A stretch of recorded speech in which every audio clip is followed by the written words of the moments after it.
नमस्कार दोस्तों, मैं बारिश चंद्रशेखर हाजिर हूँ साधारण ब्याज से संबंधित एक नए सवाल को लेकर। तो आज हम साधारण ब्याज के एक बहुत ही अच्छे सवाल पे डिस्कस करेंगे और उसे समझेंगे।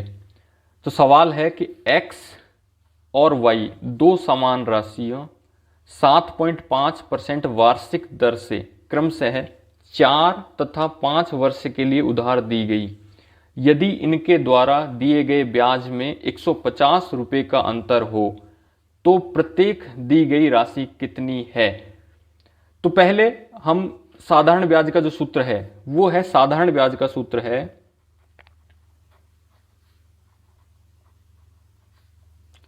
मूलधन गुणा समय गुणा दर और बटे में 100। इसके बाद दो सवाल दिए हुए हैं, इसमें दो कंडीशन दी हुई है। पहली कंडीशन है कि x और y दो समान राशियां, तो मूलधन जो है दोनों ही कंडीशन में समान है। मूलधन x है और इधर भी मूलधन x ही है। इसके बाद समय जो है दो समान राशियां 7.5% वार्षिक दर से क्रमशः 4 और 5 वर्ष के लिए।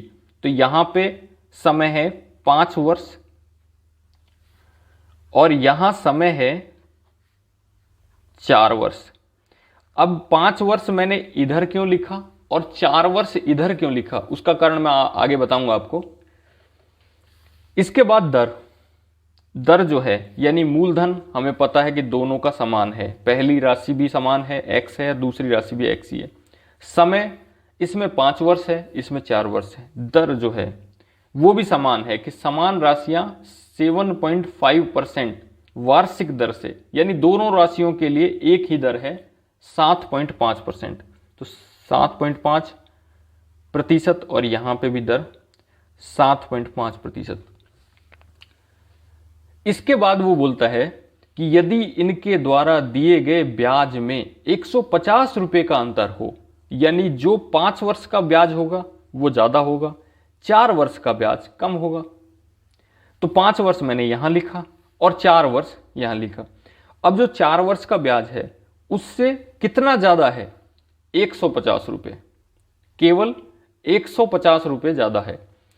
तो हम देखते हैं सूत्र में, इसको अब सेट करते हैं कि जो पहला मूलधन, अब मूलधन ये मूलधन दिया हुआ है, समय दिया हुआ है, दर, इसके हिसाब से हम साधारण ब्याज ज्ञात करते हैं। तो इसके हिसाब से साधारण ब्याज क्या होगा, मूलधन गुणा समय गुणा दर बटा 100। मूलधन है x, समय है 5 वर्ष और दर है 7.5 और बटे में 100। इसका हम साधारण ब्याज ज्ञात करते हैं। तो इसका साधारण ब्याज होगा, मूलधन x है, समय 4 वर्ष है, दर है 7.5 और बटे में 100। अब ये जो साधारण ब्याज आ रहा है 5 साल का और ये जो साधारण ब्याज आ रहा है 4 साल का, इन दोनों में अंतर कितने का है वो बताया हुआ है कि दिए हुए ब्याज में 150 का अंतर है। यानी कि 5 साल का जो ब्याज है, जो 4 साल का ब्याज है उससे 150 रुपये ज्यादा है, यानी कि ये 150 रुपये ज्यादा है। तो इसमें से यदि इसको घटाऊंगा तो कितने आएंगे, 150। तो हम घटा लेते कि ये जो ब्याज है इसमें से यदि मैं इस ब्याज को घटा देता हूं तो इनका अंतर जो है यानी 150 रुपये आ जाएगा। अब हम इसे सॉल्व कर लेते हैं। चूंकि आपको पता है कि यदि किसी संख्या में दशमलव आए तो हम दशमलव को हटाते हैं और नीचे एक जीरो बढ़ा देते हैं। तो दशमलव हटा दिया, एक जीरो बढ़ा दिया, इधर भी दशमलव हटा दिया और एक जीरो बढ़ा दिया। अब हम इसे काट लेते हैं। तो काटने के लिए हम क्या तरीका अपनाएंगे, पहले हम काटेंगे इसे 25 से। तो 25 × 75 और 25 चौको 100। 25 का 4 बार भाग चला गया, 100 में 4 आया और ये जीरो की जीरो। यहां पे भी ऐसे ही काटते हैं, 25 × 75 और 25 चौको 100। 25 का भाग 100 में दिया 4 बार और जीरो, यहां पे जीरो आ गई।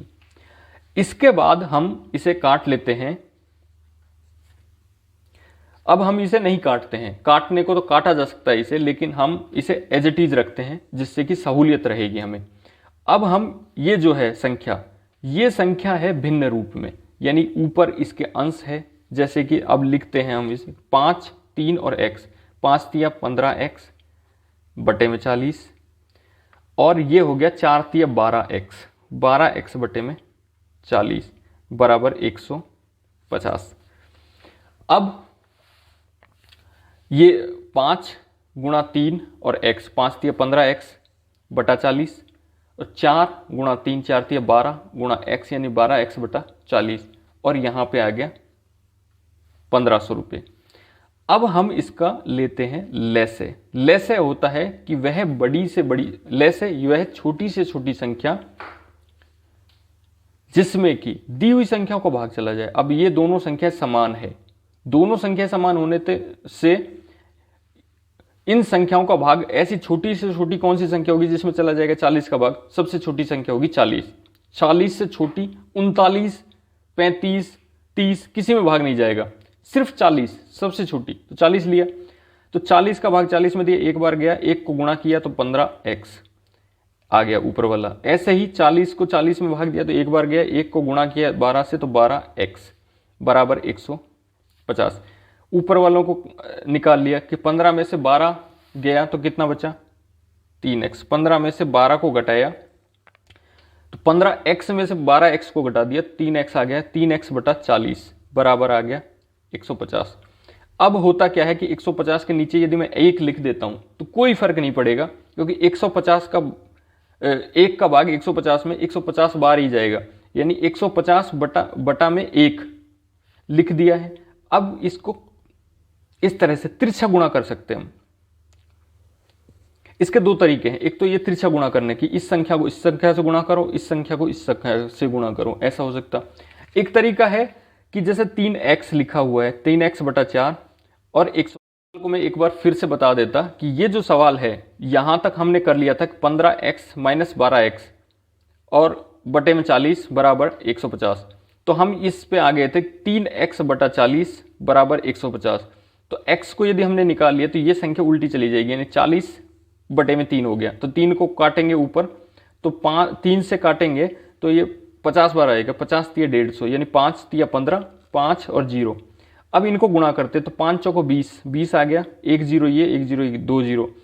अब देखो जीरो वाली संख्याओं को कैसे हम जल्दी से गुणा करें, ऐसा भी एक मैंने वीडियो बनाया है कि जीरो वाली संख्याओं को कैसे गुणा करें।